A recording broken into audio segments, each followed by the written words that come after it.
Welcome back to Low Buck Builds. In today's video, we're going to be working on my wife's car. We're going to be changing the front brakes and rotors. She said she had some grinding noise. I took it for a test drive and there was a pulsating grind.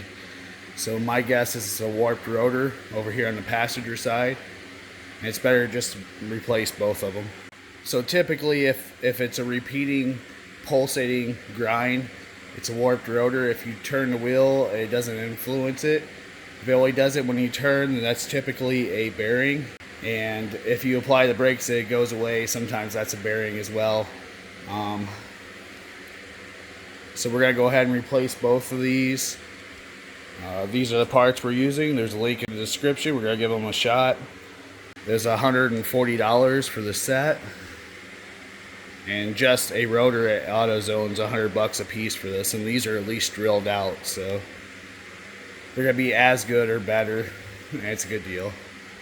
So let's get started. So the first thing I did is I left all the lug nuts tight and everything. I jacked it up and just shook the tire just back and forth, up and down, left and right, just to make sure it wasn't a bearing. And it seems to be really solid, so I think we just got a warped rotor. So I'm going to go ahead and set this back down, break the lug nuts loose, and then we'll get this tire off and get started.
So basically the rotor alignment screw rounded out. I tried 2 easy outs, drilled it out. Finally I just had to cut the old rotor to get it off and then drill and tap out for a new alignment screw.